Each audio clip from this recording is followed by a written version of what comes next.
So when I was in my 20s, tech was sold as the career to be in. I could have fun coworkers, nice perks, challenging work, and I could ultimately save the world. But I didn't really know if this was what I wanted to do, and feeling very insecure in myself, I decided, let's just do this career anyways. I got a master's that I didn't really want to do. I grinded to get into big tech, and after being there for 3.5 years chasing promotion every single quarter, I ended up getting laid off. But that entire time, I knew that being a data scientist wasn't for me. Yet I couldn't answer the question, what should I do instead? And more importantly, how do I figure out what do I want to do instead? For those of you that are trapped with very similar thoughts and unable to bring yourself to make a change, I want to talk about a few tips and reframes of your mindset that can hopefully help you to solve these problems. The first thing I want you to think about is this concept of knowing what you do not want. During my longest job as a data scientist, lasting 3.5 years, I was constantly unable to actually leave my job because I couldn't answer the question, what do I want to do instead? Whenever I would do those written exercises that a lot of online gurus recommend to write down the things in your ideal dream life, I constantly would end up writing down things that were outcome specific. I wanted more money, I wanted a nicer place to live, and I wanted to feel that I was, quote, respected, whatever that means. And because I felt guilty about wanting these things, I felt stuck, unable to take any action to even try to achieve them. Yet when I was laid off, even though I still didn't know what to do next, I knew what I didn't want to do. I did not want to work in a job that felt like it was performative, where everyone was putting on a face saying how much they were happy at their role when deep down everyone was dying inside. I did not want to do meaningless work where I would just spend all this time writing analyses that were presented to different people, but ultimately the analysis was just put in the file cabinet and never used again. I didn't want to have work that was solely focused on the technical aspects and seemed to have forgotten the human aspects of the role. Yet most importantly, I didn't want to have a job that acted like I was in total control of my output and how it was evaluated, when in reality, I was constantly made to feel that my work was not good enough,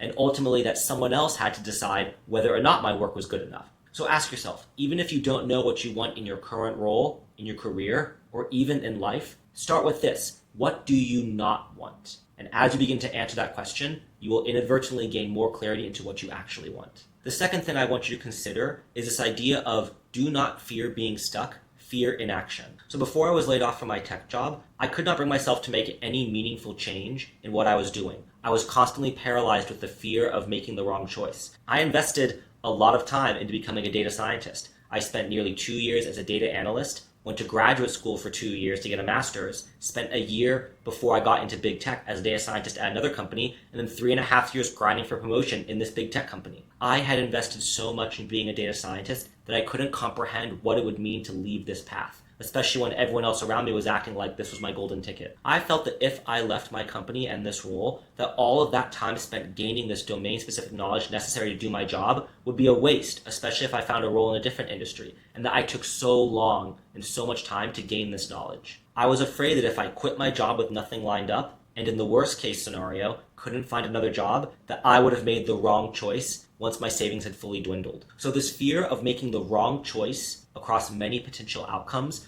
paralyzed me and kept me from making any choice, even in a situation where I was definitely not happy. Yet time was passing me by regardless. Those 3.5 years felt like a blur, and honestly, I'm still kind of surprised that I lasted 3.5 years on autopilot in a role that I really didn't like. But because I was not taking any action, I had no new experiences to help me figure out what should I do next instead. And as a result, this created a terrible cycle of I feel I need more information to make the next best choice, yet I have no new experiences or perspective that can inform me on making the next best choice. So I should stay until I have more experience to make the next best choice. This cycle was endless and consumed me for 3.5 years. So if you are stuck in a career or in a role that you feel that you're unhappy with and is not making progress to where you want to go in life, instead of fearing making the wrong choice, instead think of it from this perspective. Any choice, even the wrong choice, is experience and perspective and can help you refine the path you're going on if you're only just willing to take the leap and make that choice. Now, I'm not saying to quit your job with nothing lined up and no savings. Be smart. I'm just saying that you should be willing to take action, even if it ends up being the wrong choice in hindsight, if just to gain new experiences and new perspectives that can hopefully help you make the right choices as you continue to go along and figure out what you want to do. And the third thing I want to leave you with is this idea of chasing abundance, not scarcity. So one thing that I realized after being laid off in tech and having some time to think about it is just how much my mindset had been subconsciously infested by this idea of scarcity. While money was not an issue for my family growing up, in the aftermath of the 2008 financial crisis, my dad became very obsessed with the family finances and very stressed about it, and would often take that stress out on me. As a result, when I became an adult, I became so fixated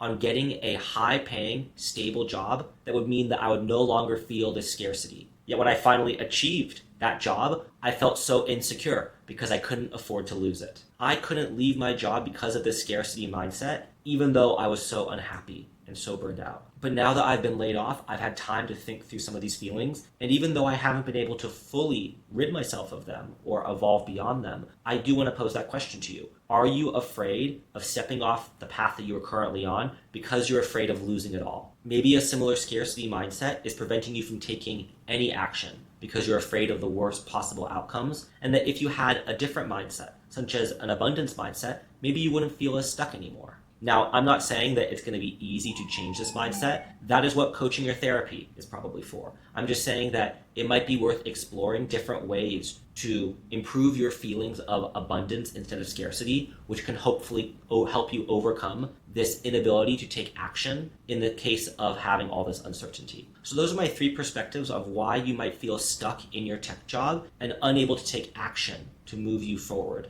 Now, I understand it is not easy to find a new role, change careers, or reinvent your life. Like that's something I'm still figuring out how to do. But if you're in a situation like I was, where I felt stuck, afraid, and unable to take any action towards this idea of what my life could be instead, all I'm asking is you sit down and think of these 3 things that I mentioned, and maybe start to work on going through some of them and seeing if you can better visualize the life that you want, as well as some of the blockers that might be preventing you from getting that life. And the first step is to ask the right questions, such as what I've posed to you in this video, and sit with the answers, even if they are uncomfortable. If this helped you, I'm hoping to focus my channel more on helping tech workers specifically better figure out what they want to do in their lives and live their best life, whether that be in tech or outside of it. And if you'd like to see more of that content, I'd appreciate if you subscribe to my channel. And until next time, thanks for watching.